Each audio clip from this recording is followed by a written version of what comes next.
cominciamo con la crunchiness del pesce. Ha un odore di tipo olio del vasetto delle sardine. Se riusciamo ad avere un paio di metri di visibilità, per come voglio impostare la mia pescata oggi, che sarà estremamente nel sottocosta dove si infrangono le onde, è possibile vedere qualche cosa, poiché l'acqua si sta cominciando a riscaldare adesso. Sono particolarmente preoccupato da questo punto di vista, perché ho paura di fare un buco nell'acqua, però se non proviamo non lo sappiamo. Picciotti, c'è un freddino, guarda.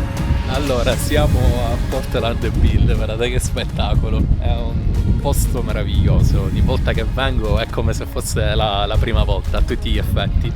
Allora, è da un paio di settimane che guardo il meteo e ringraziando il cielo c'è il sole, che è già un traguardo bellissimo, tuttavia il mare non è bello per niente, anzi è abbastanza choppy, come si dice qua. Ci sono le palombelle e non solo, è abbastanza agitato. In questo momento la marea è bassa e ancora deve raggiungere il suo picco di bassa marea. Ciò significa che ci sarà un momento in cui l'acqua si calmerà. Il sole tramonterà alle 8:30, quindi non ho molto tempo in realtà perché sono le 6:30. Scopriamo insieme di che colore è l'acqua e se è trasparente nel sottocosta. Lo è.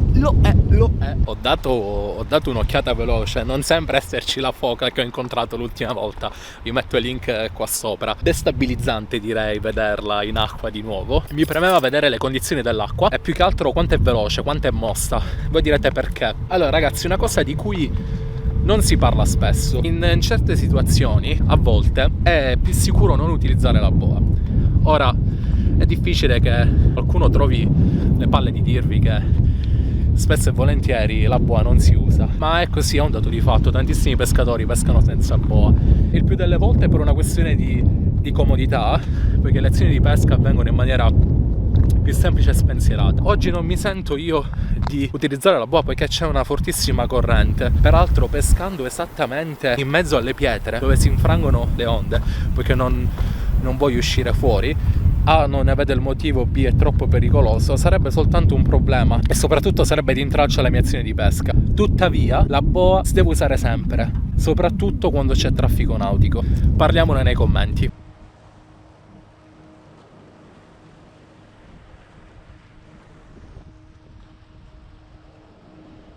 Occhio, spero di non scivolare, la marea è veramente bassa.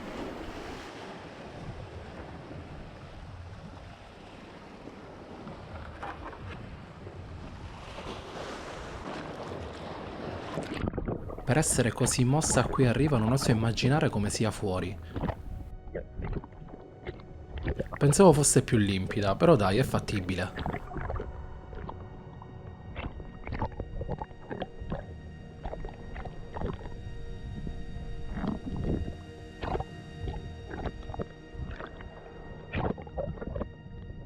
Ok, adesso mi servono delle pietre da posizionare sotto i Bermuda.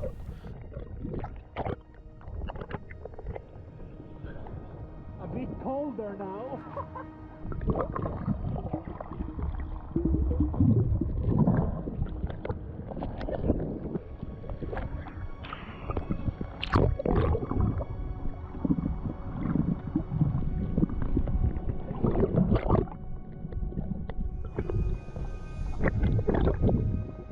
Queste dovrebbero bastare.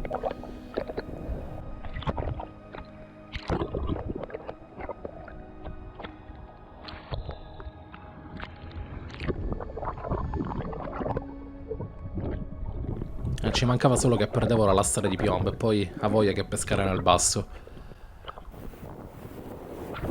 Ok, adesso mi rilasso e vediamo se spunta qualcosa. Di solito in queste location al primo tuffo, se le condizioni sono giuste, nel giro di 30 secondi qualcosa si presenta.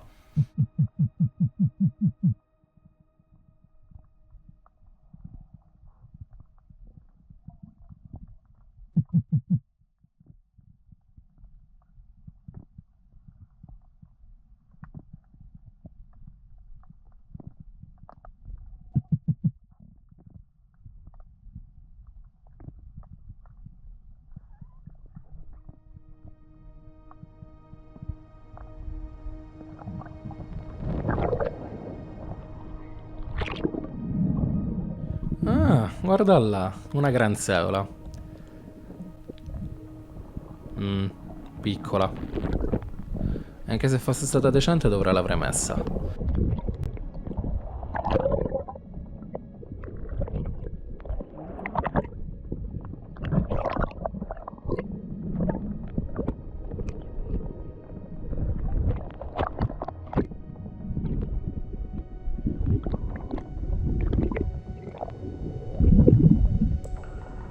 Sabbia? Ok. Lo sapevo, eccolo. Cos'era, un merlano? Le bolle del mio boccaglio volano via trascinate dalla corrente. Stai calmo, guarda avanti e non ti distrarre.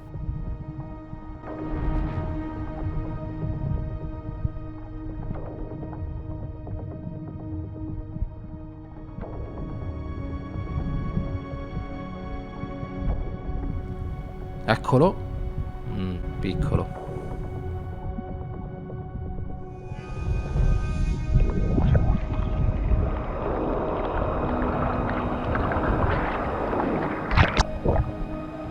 Matt, have you seen any seal? No? Hai visto?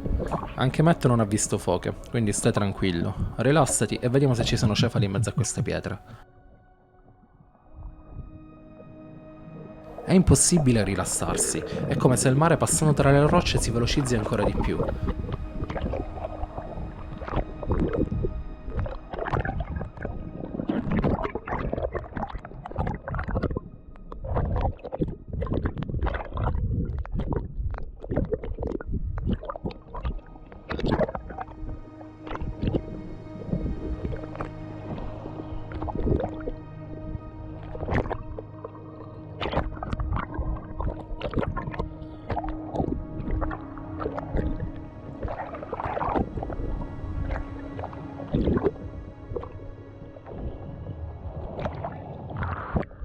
In lontananza vedo dei ciuffi di fongweed, delle alghe che in agglomerati sono habitat ideali per gli agguati delle spigole.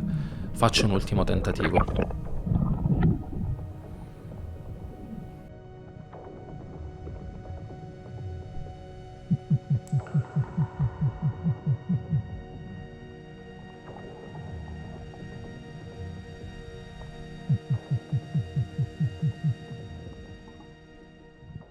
E mi sa che a sto giro ho toppato di nuovo.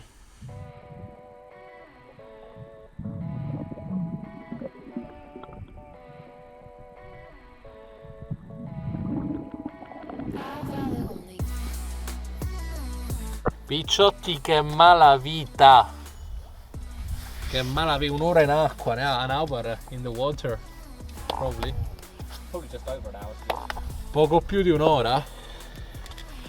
Allora, ho letto male il mare, ho sbagliato qualcosa nelle maree perché era letteralmente una lavatrice, corrente fortissima. DJI il weekend. Il mare è una lavatrice, corrente fortissima, pericolosissimo, acqua ghiacciata, sbagliando si impara. Anche se questi sono errori che spesso commetto. Perché succede questo? Spesso non possiamo andare a mare quando è bene andare a mare e andiamo a mare quando possiamo, e quindi questo fa accadere il non prendere nulla e il fare una cattiva giornata. Però è comunque bello uscire. Direi che adesso è il momento per un fish and chips. Matt, are you up for a fish and chip? Definitely up for fish and chips. Ok, perfetto. Ora ci andiamo a fare un fish and chips nella penisola di Portland. E infatti, bravo Matt, dice se non lo puoi pescare il pesce, lo andiamo a comprare. Allora picciotti, ho appena ordinato con Matt del fish and chips, cosa che è dovere visto che non abbiamo pescato niente. Ma c'è una cosa nel particolare che voglio fare vedere, come si chiama questo posto di qua. Del comico, ma è accuratissimo. Questo posto si chiama The Godfathers. Abbiamo ordinato un po' di roba perché sto morendo dalla fame nonostante l'ora in acqua. Però sapete com'è, quando si entra in acqua anche per poco spunta la fame. Matt ha preso l'haddock, io ho preso il merluzzo, abbiamo preso delle patatine e poi, siccome sono curioso, ho voluto prendere le uova di merluzzo che non ho minimamente idea di come abbiano cucinato. Vediamo un attimo. Le patatine Niente, qui c'è cicchi di patate. Madonna, questa è una patatina particolare. What did you get there? So this is haddock. Ok. Lovely size haddock. Ragazzi, questo è fish and chips originale. Meglio di questo non si può. Siamo al Codfathers, fantastico. Allora, ok. Vedi, salt and vinegar on it. Just salt. Oh, just salt, ok. Diciamo che la carta non manca. Ok, bello greasy ragazzi, ma vediamo com'è. Allora, cominciamo con la crunchiness del pesce. Bello greasy, bello bagnato di frittura.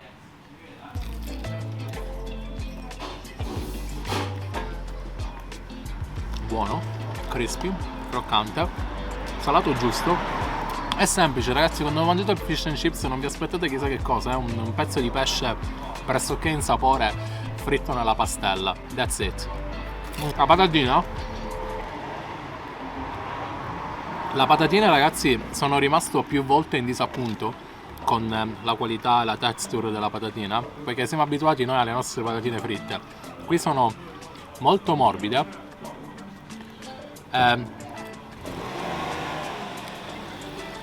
Le fanno dalle patate fresche ogni giorno, ma è un gusto tutto particolare che vi consiglio di provare se venite in Inghilterra. Quasi mi stavo dimenticando ragazzi, le uova di merluzzo. Intanto non ho idea di che forma abbiano, sicuramente sarà qualche tipologia di cibo processato. Ha un odore di tipo olio del vasetto delle sardine. Vediamo com'è dentro.